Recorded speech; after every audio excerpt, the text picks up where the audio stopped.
Hey everybody, Eric Switzer here for another edition of the TG Roundtable. Joined today by my illustrious co-hosts, fan of many things, George Foster, Hello. and fan of some things, editor-in-chief Stacey Henley. Hello, hello. I don't think that one is as strong. We're still workshopping it. It's true. That She is true. a fan of some things. Yes, not all things. Thank you. Including, maybe or maybe not, we'll find out, the PS5 Pro. Which is she's shaking her head, which is the topic of subject today. I want to talk about the backlash to this PS5 Pro announcement, but also what are we calling it? A mid-generation, a console refresh? I think a mid-gen Yeah, refresh mid-gen. is fine. Yeah. I want to talk a little bit about the history of that and just sort of the history of console games in general, and then eventually segue into my favorite topic, myself. So let's get started. Okay, so PS5 Pro revealed this week. There was a trailer. There was also a Mark Cerny 9-minute deep dive, which interestingly was at least a third about how good the regular PS5 is. Yep. there's a weird transition in there where you're like, wait, are we talking about a new one or are we talking about how good the PS5 is? Because it almost sells you on how like you don't actually need anything else because the PS5 is so good already. And then the price, which is what everybody, at least on the internet, is so worked up about. $699 US. What is it UK? Do you know? I think it's just 700. Yeah, it's the the same. version. Even though the exchange rate isn't 1-to-1, it's the same price. Yeah. Any gut reactions? I mean, that's just pretty expensive. It's a big number. I think we can kind of discuss the difference between what it means for an individual buyer and what it means for the industry. But my gut reaction was just, I don't think the PS5 has enough games, full stop.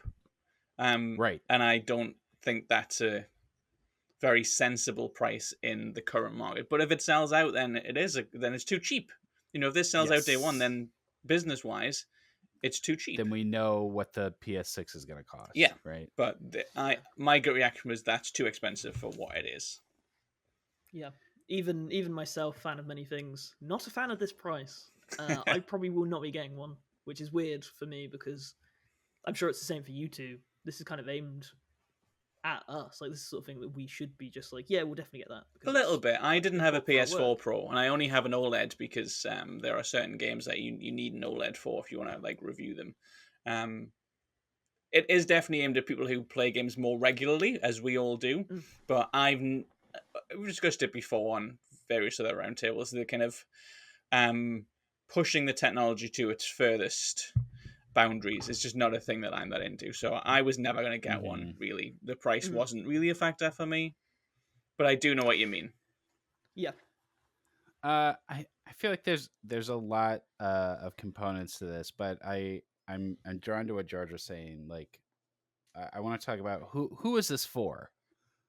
And to get there, I think we start with what it is, what makes it the Pro, and one of the problems here is that we're at this sort of point of diminishing returns on fancy new tech, and what that creates is this sort of vague, hard to grasp value proposition.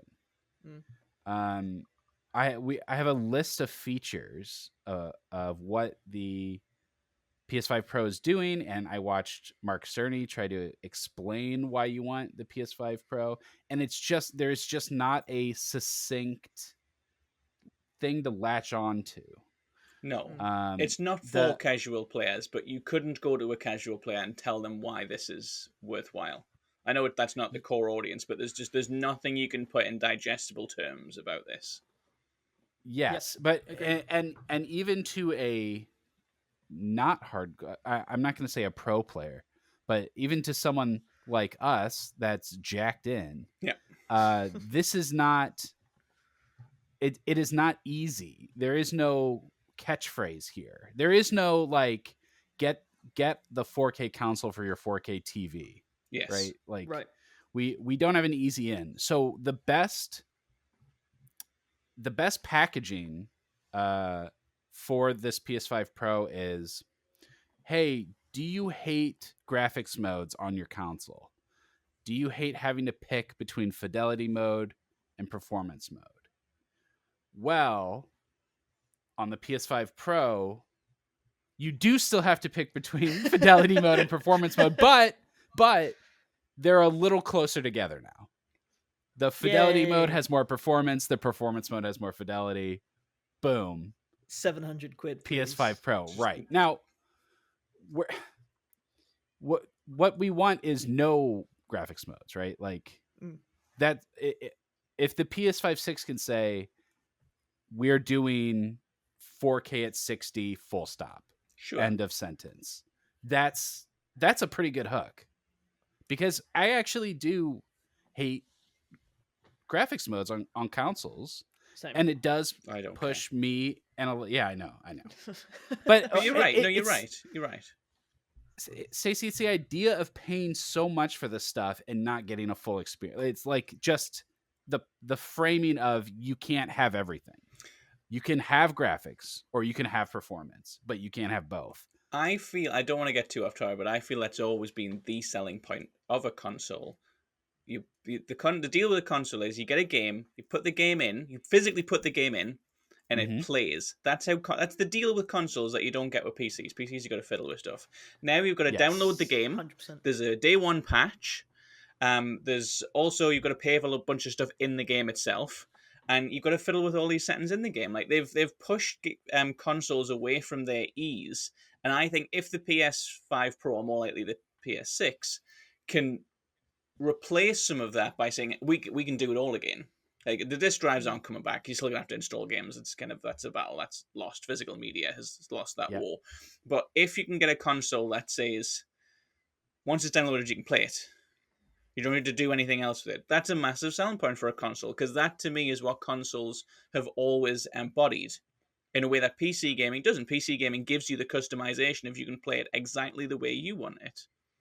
Yes, but how are these console games being sold? It's like, what makes Last of Us so special? It's the incredible graphics. It's, look how much money we spent to make this stuff look real. Like, the PlayStation sells their games on how cutting edge the graphics are. Yeah. So of course people feel shortchanged when they spin up the game, and it's like, if you want it to look that way, you're gonna have to sacrifice some stuff. And we found out during the presentation as well, I believe, that I think it was like 60% of players choose performance mode. Right. Like, so many of those people aren't. I think he said using 2/3. So I think he said 2/3. But yeah. Yeah. So we have a list of features. We have PlayStation Spectral Super Sampling, which is their proprietary AI upscaling. And we have advanced ray tracing, and we have optimized console performance. And all of these things are going to help make performance mode and fidelity mode closer together, but not eliminated. And games need to be specifically re-engineered to take advantage of these features. So they showed off a collection of 16 games that are going to be rebuilt for the PS5 Pro. And then they want $700 for it. And I guess now we get back to the question of, like, who is this for? And I don't know if hardcore sweaty gamers is like a good enough answer. Like, people that don't have a PS5 yet are waiting for this to come out so that they can buy a PS5 at a discount. Yeah, I don't think this is for first-time buyers. I think you're right. I think it was I've just looked it up. 12% of the PS4's total sales were PS4 Pros. The answer really to who is the PS5 Pro for is those people. That 12% haven't gone anywhere. It's the same basic deal. It's a little more expensive, even adjusting for inflation, and before you even bring in wage stagnation and all the other factors that go into cost of things. This is a more expensive machine. But it's really aimed at that market. Sony clearly feels that making something on the cutting edge, which has always been its brand identity, and knowing that there's a player base of like 12%, which I think amounts to about 2 million, they feel that's a big enough market that they want it. And I think it's also a time when Nintendo's going to come out with a Switch 2 that's going to compete with the PS4, right? The Switch 2 is not going to play the biggest games. You can't play Baldur's Gate on the Switch 2. There's no chance games like that will run on the Switch 2 because they don't run on the PS4. So Nintendo's not really the competition, even though they make great games. They're just a completely different solar system. And then Xbox has gone a completely different route of, we're going to make a cheap console. And then devs have gone, well, we're not going to make games for it then. Xbox got Baldur's Gate late. It got, or it's going to get Black Myth late. There's an opportunity here, I think, for Sony to decide the type of direction it wants to plot the games industry, and it has gone for the best, no matter what it costs. Yeah, I think that's a good point. It's become in a category of its own, which is we're going to be the most high tech, most impressive console, and we can charge whatever we want for it because there's no one who's going to challenge us on that. Yeah. I know people don't like this idea that it's Xbox's fault that the PlayStation cost this much, but I did read some discussion from analysts basically saying Sony doesn't have any competition in the market right now, and they don't. True. Yeah. Okay, so let's talk a little bit about how much is $700 really, and was kind of fascinated by a particular Jeff Keighley tweet. Yes, I know the one you mean. Yep, we all do. Yeah, so he ran down the cost of every PlayStation, regular PlayStation and Pro upgrade. Yeah.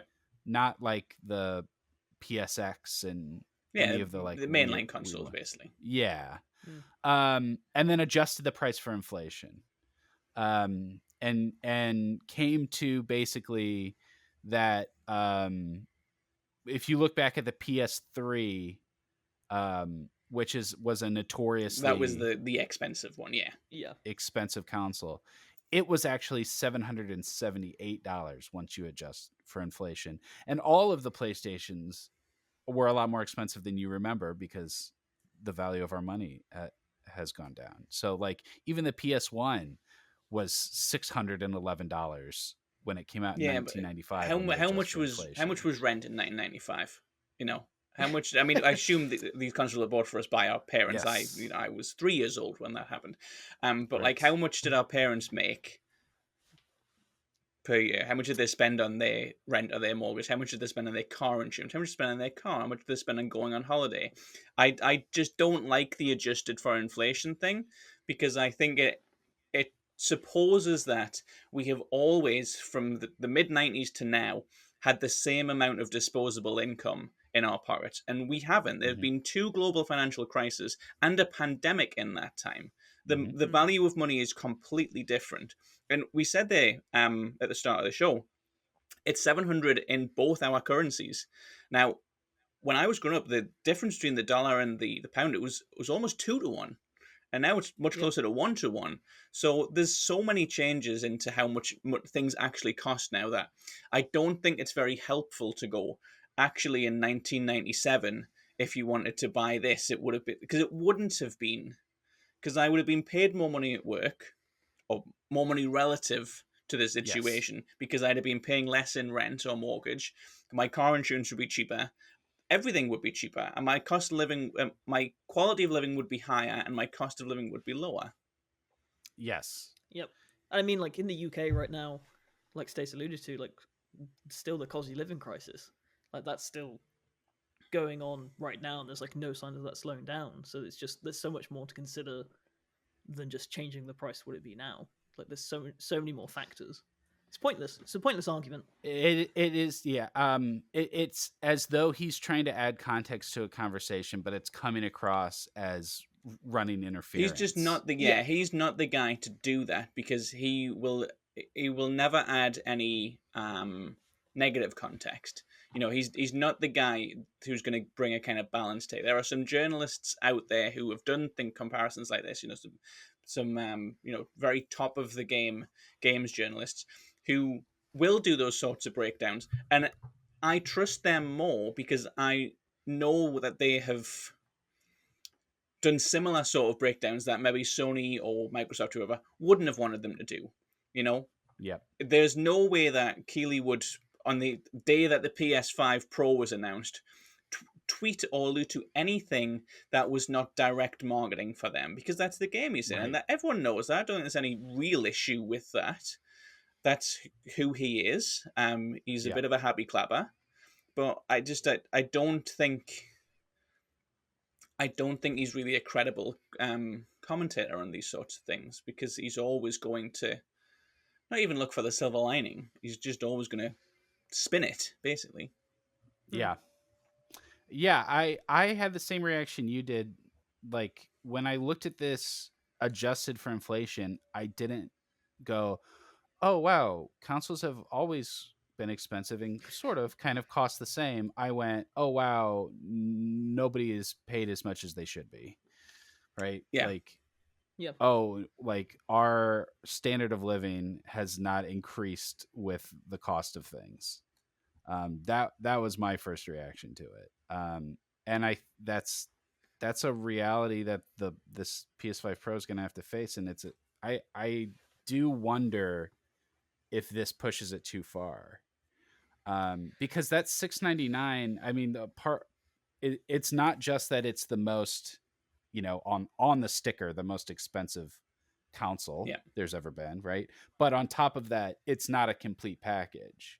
They had to strip out the disk drive and the plastic stand. Yeah. That's a really weird decision. Yeah. So it's very Apple. Apple. Disk drive. Yeah. Yeah, it is. I hate that the disk drive is gone, but I do also, I understand that in some ways, because that's just how the market's going a bit, with digital being more of a priority. But the vertical stand, the tiny bit of plastic that like barely does anything, that's cut out.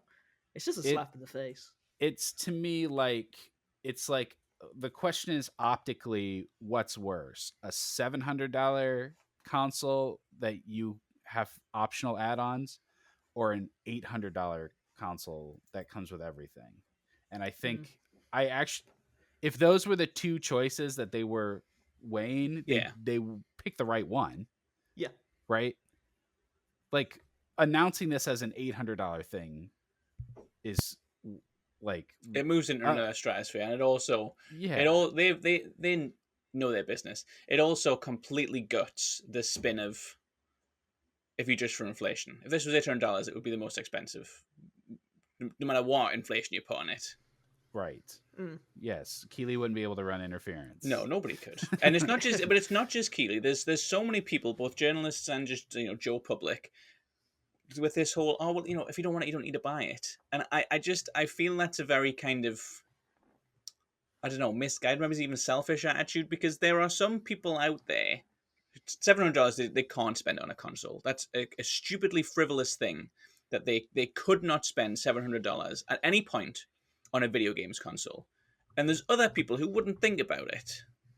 They're not going to think about it. All the streamers aren't going to be weighing this up. Should I? No, they're going to drop $700 on it because it's nothing to them. So I think the idea of, is it too much? I think sometimes people go for, oh well, it's a luxury thing. If you don't want it, you don't need to buy it. It'll still sell out anyway. This kind of I don't know, viewing it as kind of a commodity, but realistically, what Sony is saying is, we set the standard. This is how much consoles are. We are seeing so many developers be laid off from the industry. It's so much harder, I think, for younger people to get into games now. I know there's plethora of free games in Roblox and Minecraft. Just everyone's going to see the Minecraft movie and all that. But I don't feel like there's that community being built around video games the way that they should be. And I think it's because it's pricing itself out of being appealing. Yeah, that's what matters. I think that's why there is such a significant backlash to this, is that it's sort of tapping into this fear people have that they're being priced out of gaming, like that they're being priced out of this hobby, because it's not just a $700 PS5 Pro, right? It's like games cost $70 now. Yep. There's rumors that GTA might cost even more, might be an $80 game. Yeah. Yeah. And as like that standard rises, but our standard of living doesn't, there are going to be people that are like priced out of being able to play games, because this is a really expensive hobby, and I think that's something that gets taken for granted. Because for me, I don't remember a time in my life where I didn't have access to video games. Yeah. No. Same. And But most of the games that I played as a kid, we've just been playing Astrobot, all of us, I know. And a lot of the games in that, a lot of the games that have cameos in that, I played them because I had video games. I took them to CEX or Game or Granger Games or any American store Station. that will carry, because I don't think any of those will. But a pre-owned store, and you could flip them. You know, you could take in like 6 or 7 games, and with that, you could get 2 or 3 pre-owned games, and you'd be getting loads of games, and you have to put a little bit of money in, put a little pocket money towards it, but you could basically, it was like renting games, except you were buying and selling them, and I just don't think that exists anymore as a possibility. The only like physical thing that I think is still used en masse is the Switch, and they don't come down in price. The pre-owned games still cost like $40. Yeah, They're awful with it, Nintendo. And like, there's the fact, like Blockbusters, for example, that was a thing that used to exist. Yeah. You could literally rent games. That's not a thing anymore. Like, you have online trials sometimes and demos and stuff, but it's just a different world. You can't play as many games without putting the money in. Do you guys have GameFly? It rings a bell. Doesn't but ring a I bell don't think for we me, do. actually. GameFly. Remember how Netflix used to be? They would mail you DVDs. Yeah, when it was Love Yeah. Film. Yeah. Actually, Well, it was Redbox. GameFly is they mail you games. Oh, we did have something like that in the UK. I can't remember what it was. Choices, I want to say. Okay. Well, when Blockbuster went away, it was the perfect time for GameFly. Yeah. That was probably the height of GameFly. But like now that service is Game Pass. Yeah, I think true. that's the Blockbuster equivalent today. I just don't think that is probably a complete other issue, but Game Pass just doesn't qualify. I'm sorry, but like, yes, 4 of the 6 games that were up for Game of the Year last year aren't available on Xbox at all, or weren't at the time, because Baldur's Gate has since come. There's 4 of them I don't think will be this year, because I think it's pretty obvious that Astrobot, Helldivers, Black Myth Wukong, and Final Fantasy, I expect those to be there. And to be honest, I haven't played it, I've got no idea, but there's a new Zelda game coming out. Good chance that's nominated. You could have 5 of the 6 not on Xbox. They're selling off the stuff that they put on Game Pass to other studios, no longer exclusive. They don't really know what they're doing in terms of pricing structure. They've said that the cheapest tier might not have the not even day one games, but might not have first party games at all without an upgrade.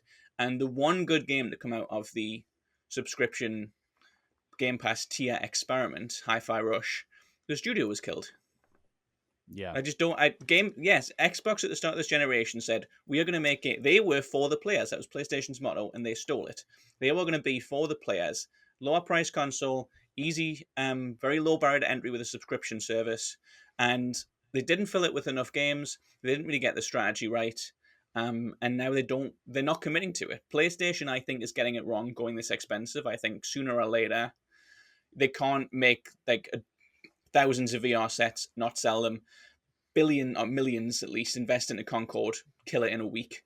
All these live service games that have been cancelled before they're born. It's sooner or later Sony loses money. I think it's, but at the minute it's sticking to this strategy. Xbox has not stuck to its strategy, and thus it has none. Right. Yeah, and then you've got the PlayStation Plus, which is like so far outside the conversation. That's just you might even forget it exists. Yeah. It just doesn't even pretend to offer that, because they've said it's never going to get a day one game. They're never going to launch The Last of Us 3 on PlayStation Plus. Sony's been very open about what its version of that is, and it's not this. It's like walking through Blockbuster, but the new releases are just always sold out. Yeah. Always rented out. You'll never see one. Right. So you mentioned the PSVR 2, Yep. which is like my Manchurian candidate activation code. I think the important context here is that Sony is a hardware company. Sony is a much, much, much bigger company than a video game company. Yes. And what has driven that business for probably close to 50 years, 45 years, is R&D development of new machines to sell, whether that's laptops or refrigerators or blenders or whatever the heck. Yeah. Their business is about making new technology, making a new box to sell to people. And it's always succeeded. The Walkman. It's always been at the Yes. forefront of things like this. It's very good at what it does. Yes. But of course, like gaming is a particular beast. As we've seen from the PSVR and the PSVR 2, you can't just make video game hardware and expect people will buy it because it's the new thing. Like that's a smaller audience than I think Sony expected. They thought they would put out the PSVR 2 and everyone would buy it because it's the new PlayStation machine. And that's not the case. And I don't know if that was the case for the Portal. I know it sold out for a while, but that doesn't really mean anything. Like, I don't know how many were sold or whatever. That's going to be really interesting with the Pro. Yeah, how many is it going to make and sell initially, and how much does that actually mean? Right. Yeah, like they are Sony's doing what it has always done, which is like make a bunch of new machines. And between these three in a row, the PSVR 2, the Portal, and the PS5 Pro, it feels like the floor is starting to fall out from under them.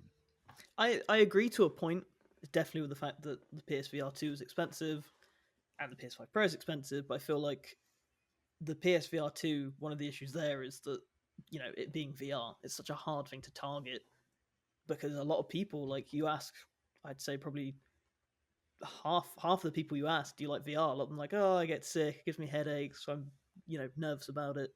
It's like that was the big weak. You're all weak. Yeah. Oh, yeah. Like I am.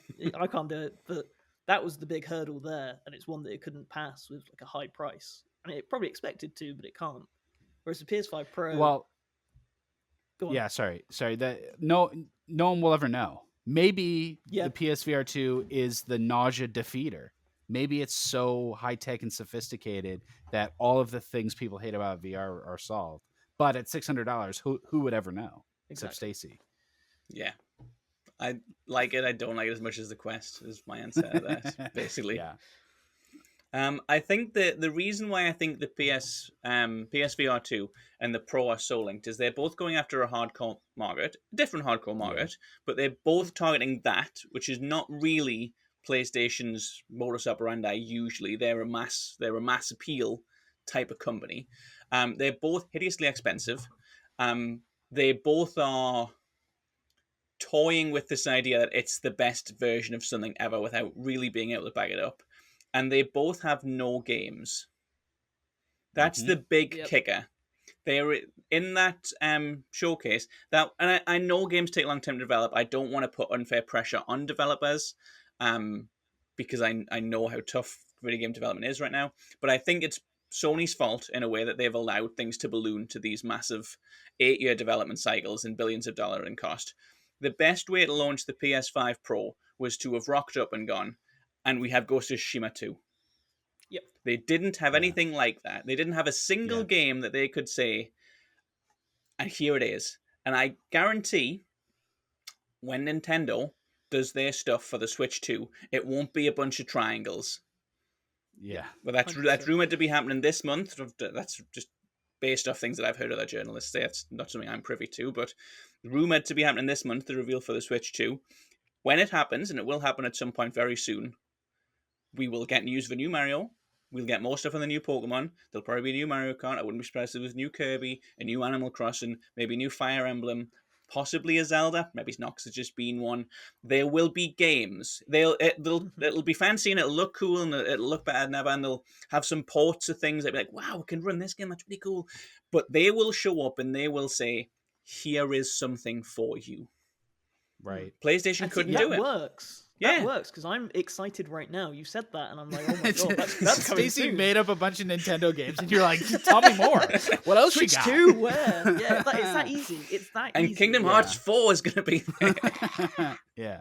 Well, Falls off chair. that's such an interesting point because it's sort of the idea of what the PS5 Pro can offer is almost in a way in conflict with the games that PlayStation offers. Because when they're showing the tech demo, and they're like, "Whoa, look how you can read on these signs at a distance in Last of Us Part 2." Yeah. And then you look at this list of games that are PS5 Pro enhanced, right? Last of Us Part 1, Last of Us Part 2, Demon Souls, Horizon, Until Dawn, Ratchet and Clank. And I was like, I played all those games already. And Right? they all look great. I mean, it's not Until Dawn because that's a much older game, comparatively speaking. But like, I don't know anybody who played The Last of Us Part 2 and went, "This doesn't look very good, this. Of course. Yeah. And that was Yes. a PS4 game. That wasn't even a PS5 game. That came out. That was the last year of the PS4. Yeah. The idea that they can upgrade so much, I think, is just getting a little bit ridiculous. I'm sure it looks better. I'm sure there'll be a side-by-side. I know places like Digital Foundry do them, and they show massive differences for people who care about those sorts of things. I'm not saying it's a con that they're selling us the same thing. I know it's a big upgrade. But it just doesn't feel like that. Right. I'm just about old enough to remember the leap into 3D, to remember going from playing kind of Super Mario World on the old Nintendo, the NES, the SNES, do you remember what that was on? The SNES. And then jumping to playing 64. And it felt like a big difference. And we just don't have that anymore. Well, and my point is, even if it was, let's say they showed the PS5 Pro and you were blown away. I've still played all these games already. Yeah. Yeah. I'm not going to go play Last of Us again because it looks better, or Horizon, or Ratchet and Clank. Yeah. And yes, some people do just replay their favorites all the time. But I don't think that's most people. I think most people want to play a new game. I certainly don't think that's most people who are going to buy this. I think the base console for the more casual player base, which is a lot of the console market. It's easy to forget that writing about kind of games every day. There's a lot of people who just, this is a God of War machine. That the GTA is the next game, and the last game was like 4 years ago for them because they just play Call of Duty. But those people aren't buying the Pro. Those people who just play 2 or 3 games a year and play them over and over. I think they're an important part of gaming because I think its mass appeal is been a big thing that's allowed it to be a little bit more, I don't know, culturally powerful, I guess. But those people aren't buying the Pro. Yeah. And it does make me think about Sony's live service push, whether or not that still exists. Because imagine had Concord been a massive hit. And they're talking about... Well, okay, imagine Sony's Destiny 2. PlayStation's special exclusive version, whatever that is. The Last of Us thing, that's the thing I can imagine being a success. They successfully made there was probably going to be factions. They successfully made factions a standalone game. Yeah. If they had the same presentation for the PS5 Pro, the exact same upgrades, but it was showing live service games, that beloved games on the PlayStation that people play every day, and you could go, wow, that game that I play is gonna be this much better. I think that makes a huge difference, and it sort of gives me a better understanding of Sony's interest in live service, but beyond we can make money every day forever with this game. Like, if this wasn't just games from 5 years ago I already played, and it was games that I play every day now, and oh my gosh, now I can get an upgrade, that $700 looks a lot more attractive to me. Yeah, I think that's definitely true. I think that's these things, they take a long time. They've been building this really since the PS5 came out. There's been reports that they never really missed a deadline with it. It's something that Mark Sony is very, very good at Sony has been, since the PlayStation's inception. When they started this, they were expecting live service games. I don't know whether it was built around that reveal, but they were expecting there to be a bunch of games. And I mean, they have Helldivers. They do have one that is doing okay. No, it's not huge today, but it's lasted and it's profitable. That's what you want. Mhm. But yeah, Sure. they've cut a lot. Sony's strategy, whether deliberately or just through massive failures at every step of the way, has changed during this generation. Yes, And the 100%. Pro has to, or the reveal of the Pro and organizing that and doing all the promotion stuff for it has to work around that, because yeah, they were expecting The Last of Us. I mean, it was supposed to launch in 2020 with the game originally. I know they changed the project and expanded it, but like Mhm. The Last of Us in Sony's perfect world, The Last of Us is here right now. The live Yeah. service version of that. Yeah, Concord is a massive hit. There was the fantasy thing that they closed down from The London's. London Yeah, studio one. that's Yeah, Right. that looked cool. that. I think in an ideal world probably is out, or at least is known Yeah. about. They could, Fair Games. Do you remember Fair Games? I see blank Nope. faces. Vaguely. It, Yeah. it was a The shooter dollar that sign. the dollar sign for the S, yeah. Yeah. PlayStation advertised it a while ago, just another one of their live shooters. We've not heard from it since. Mhm. Live service shooters. That probably should be here by now and be part of it. Sony, I think it would be fair to say, even though a lot of us saw it coming and a lot of pundits felt like this was too late to be joining the game, Sony expected to have live service games by now in its roster. Yeah. And Yeah. it's not really used to failure at a game level. Like the last time it failed, in quotations, with a big blockbuster game was probably Days Gone, which was still pretty good, still reviewed pretty well, still sold pretty well. It was okay. You know, it was fine. It was enjoyable. A lot of people love it. Mhm. But that's the last time they didn't have an Astrobot, Last of Us, God of War, Horizon. Everyone loves this game. Spider Man. Spider-Man is also in that bracket, yeah. We reviewed in Yeah. the high 80s. The And, last time there's and been I a game in the think high 80s, a main game, other than Concord, obviously, I think was Days Gone, and even that's not it's not a miss. Sony's used to winning. and I think in that world, those are the games that they're selling the PS5 Pro with, not here's the fourth minor visual upgrade for The Last of Us Part 2, Sure. right? It's their own fault for doing that so many times as well, and I think no one cares about The Last of Us being upgraded because they've done Yeah. it so many times. Yeah. 100%.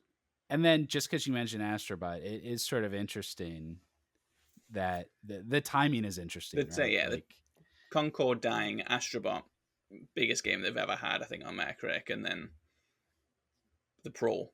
Yeah. yeah, Odd and they're week. never gonna be like, look at the visual upgrades we're doing to Astrobot. Like, Yeah.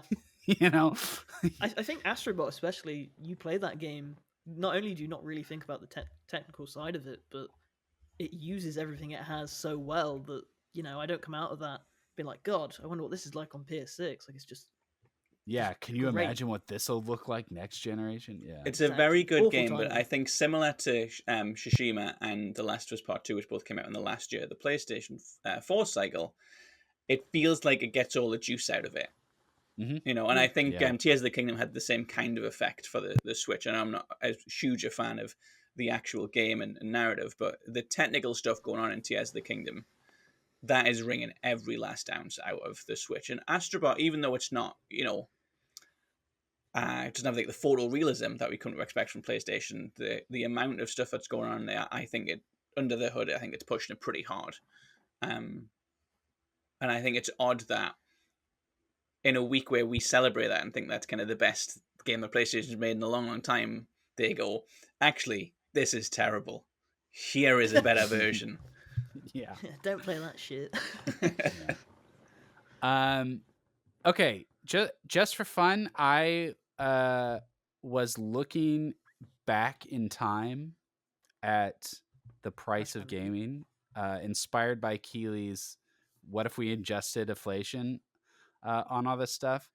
And there is a Toys R Us ad from 1996. I expect you have both seen it at some point. I was not alive then, so It occasionally makes I'm not saying you saw it in 1996, but it makes rounds on the internet because we don't have a lot of scans left of old video game ads. But it's a fun history piece, and I think it's really interesting to look at. So look at it with me. Because there's some things I think we people tend to forget, especially when we talk about how much games cost. People are like, it seems like people think games were always all $60 and now they're 70, and that's just simply not the case at all. When we go back to the cartridge era, when games were upgraded inside the cartridge, like physically, like different games had different things inside them, right? They needed new graphics processors. They'd put it in the cartridge. So those games were all different prices. They also there was also sort of a market rate for cartridge games because a lot of them were imported and they weren't always super available. And so like they would be priced by how many of them were out there a lot of the times. So when you look back at this ad from Toys R Us from 1996, you will see $70 games. There are on both the Super Nintendo and the Genesis. Sonic 3D Blast for $60. That is a gut punch. There, yeah. Ultimate Mortal Kombat 3 on the Genesis was $70, while the Genesis was $100. Nearly the cost of the Genesis was the re-release of Mortal Kombat 3. But then when the PlayStation came in and standardized CDs, their games were $50. You'll see a bunch of sale prices on the PS1 games. This is 1 year after the PlayStation came out, and the standard price on here is $199. So when Keeley says the PS1 was $611 in 1995 money, well, in 1996 money, according to this Toys R Us ad, it was $407, which is quite a bit cheaper. So quite a bit cheaper, yeah. But all of the consoles on here: Super Nintendo $129, Game Boy $50 for a Game Boy, Sega Saturn $200. Oof. Yeah, you could get an N64 with a gold controller, which was the newest console. It came out in 1996 for $150. And you could get a Tamagotchi with it for $15. Yeah, and a gold Tamagotchi. Yeah. So like even when PlayStation games were $50, that's a lot more than today, than games cost today.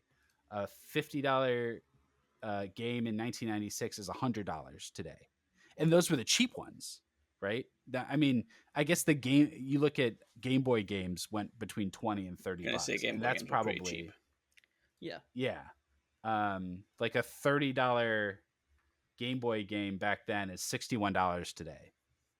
So that's sort of where the standard is at.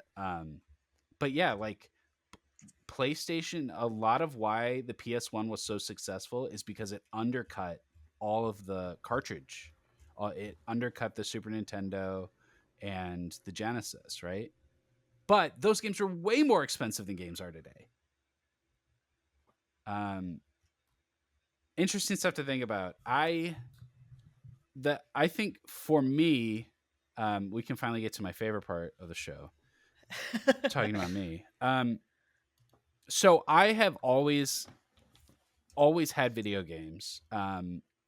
We had a DOS PC with a flight stick. Yep. That we would play Star Wars, Dark something. Rogue Squadron, Dark. Way before Rogue Squadron. Yeah. So like, but that was like my dad's like work computer or whatever, and we had video games on it. I remember Star Wars Dark Forces 1995. Dark Forces. Yeah. A DOS game. Played a bunch of Star Wars games as a kid, and typing games, and I was always playing games. I wasn't the first kid in the neighborhood to get a Game Boy. I never had a Super Nintendo or an N64. I would have to play that at the neighbor kids' houses, but I had a PS1 because those games could be pirated. Yes. George is a And my bit young for that era. I had also had a chipped PS1. Yes, my PS1 was chipped. My dad, it was like a hobby for my dad to chip these things because it was a race against Sony. You would, or at least the game publishers, Mhm. you'd chip the thing, and it would be good for a few months, and then a new game would come out that defeated the chip, and then you'd have to put a new chip in that defeated that. You're gonna have to explain to me what chip means, like So a microchip. No, it was quite big. It was like mine was blue. It was like a blue plastic thing. Do you know what a SCART lead is? Yeah, yeah. Right, so vaguely. it went into the SCART socket in the back of the console. It was a big chunky thing. It was about the size of an iPhone. Maybe it's a little bit smaller. But maybe it's half the size of an iPhone. Big chunky thing. And then inside there was a little golden spring that like interacted with how the lid closed because it changed something about how the discs were read, and Yes. it like changed how the console would read the disc. So you could basically, it was like, you used to be able to videotape. You could videotape something off the TV and put it onto a blank tape. Chipping a game was kind of like that. It was basically like photocopying the actual game. Right. But okay, the okay. copied disc wouldn't play unless the console was chipped in the right way. Yes. We call it burning CDs, Yes. George. We used to burn. Okay, yeah. If you said, but like We not used for to burn 'em. games, but for Yeah. movies, we used to have like Dragon Ball Z episodes. Yes. Wazoo And you that get we them learned. from like market Dodgy sellers, and friends they'd at have work and as have well. like photocopied Yeah, covers yeah. so the ink had ran out, and it'd be written on in like marker pen. American Pie. Yeah, I've got so many of those somewhere. So Planet Earth sometime episodes. in 1996 or 1997, my dad decided to finally pony up the $200 and get a PlayStation 1 because we never had to buy any games. Because we would go to Blockbuster, rent whatever we wanted, bring it home, and before we even put it in the PlayStation, he would burn it. And then we would return the game to Blockbuster, and now I just had that game. And I had a huge library of PlayStation games. And occasionally Spyro 3 Year of the Dragon would come out. He'd burn it, I'd put it in, and it would say, "You've got a fake I game." remember that, yeah. Yep. And I'd sit on the floor and cry, and then he'd be like, "Oh, we need a new chip," and he'd have to. Ours was soldered in though. Oh no, He was mine constantly plugged in. Yeah, he was constantly resoldering the PlayStation. Yeah, because playing games was expensive, and Yes. I was 7 and I didn't have any money. But that didn't stop me from being able to play all the games and what brought me here today. What was the first console that could be handheld or home console? What was the first one you bought for yourself? With my own money. Yeah. That's interesting.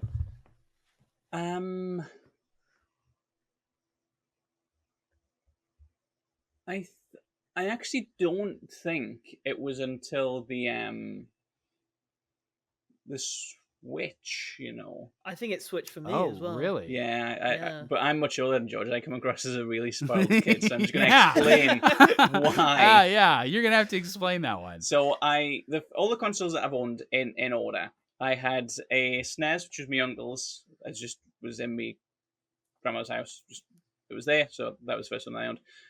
I was a kid when the PlayStation 1 and the Game Boy Color didn't have the standard Game Boy came out, so I had those just as a Christmas present. Same deal with the PlayStation 2, and the same deal I then switched. People may recall there was a little bit of a crossover at that point. PlayStation was kind of struggling. Lost a lot of games that were meant to be exclusives because it couldn't quite get its act in order. Assassin's Creed, most famously. So I had a 360. I was still at school at that point, so I got a 360. And then when the Xbox One came out, that was a graduation present. Graduation from university. We don't really do graduation from high school in the UK. So I graduated from university and got an Xbox One, at which point the only thing that I needed in my life was a Switch. That That was is all. so wild to me. That's all the mainline. Xbox So I had One. a DS, I guess, that I got from someone. I think that was actually my sister's. And I had a 64. I think I was actually just a friend's that I played a lot of. I never actually owned one. But yeah, everything else, I'd always kind of got them as presents and spaced them out. That's wild to me. The Xbox One for me was a present. I sound like a sport kid as well, but it was a present for my like getting into university. So it's like same steps, but years back. For me, it was we started off with a PS2, of course. Like that's where I played my first game, which I think was The Bouncer or Mickey's Wild Adventure, and we had that for such a long time. And I remember I didn't really know about the world of like consoles that were more powerful until I went to a friend's house and he had the Simpsons game on Xbox 360. And I was like, I had the Simpsons game too. That's great. And it's like, why is your version good and mine is really bad? And then he was like, oh, I've got Force Unleashed as well. I was like, oh, so do I. Completely different games, completely different world. And I think that must have set me up into a tantrum to get an Xbox 360. And then they were always like Christmas presents whenever there was a new one out. And it was like slightly cheaper, like there was a Slim out. But the Switch was the first one I went, okay, I'll save my money. I'll get Splatoon day one. Splatoon 2, I think it was at that point. Yeah, Splatoon 2. I'll get Breath of the Wild, which I had on the Wii U, but now get it on the Switch. God, I never had a Wii U. I Yeah. did have a Wii. I missed that out when I had a Wii. Wii probably the Oh, I favorite loved console the I Wii ever U. had. Yeah, the Wii U was great. Well, yeah, it It wasn't really. wasn't I at liked all, it. and by no stretch was it. So mommy and daddy and or Santa Claus delivered me a PlayStation 1, a PlayStation 2, and a PlayStation 3. And they were always shared gifts with my Yes. brother. The same. And I also had a Game Boy Color, a Game Boy Advance, and a DS, all from Santa. That was pretty much a guaranteed Christmas present year after year after year. Some kind of game console when a new one came out. However, I've had a job pretty consistently since I was 13, which is great because I've also had a voracious need to buy shit. So the familiar. first machine I bought for myself was a PSP. The first PSP, the 1000. Yeah. Oh, the chunky one. Yeah, I never which had that. was I had the Slim, I believe. 2005, and I bought it as soon as it was available, and I played it at school in class. Got in trouble all the time. I was obsessed with the PSP, and because I bought it for myself, bought the games for myself, bought UMDs. You remember them? Yeah. Yes. Oh my god. Some of my favorites, Resident Evil Apocalypse on UMD. And the first and second season of Beavis and Butthead. I feel so old. That was Watching life. Beavis and Butthead on my PSP. That is the life. That's how cinema's meant to be viewed. Yeah. Did you even have a childhood, George? Come on. I feel like, I shouldn't feel old because a lot of this was, I was much younger than It should both make of you feel these young, events. in fact, listening. No, remembering a UMD and remembering spinning it, you had the gap where you could spin Yeah. it, ruining my games. Like, I don't know why I did that, but Like a picturing fidget spinner. That was my fidget spinner, UMD disc. I have one UMD in my collection currently. I don't know if you Is will it Beavis and both Butthead? you will both know. I'm sorry, I have one game. I have one PSP game, and you will both know this game. But I'm wondering if you can guess which PSP game I kept all these years. Kingdom Hearts Birth by Sleep. Ooh, I wish it was I've that got one. that one. Yeah, Dissidia. Did you I have to play say- it? Was it the Jack you and Dexter play- one? I played it, but that's not the one I kept. The one I kept was Metal Gear Acid.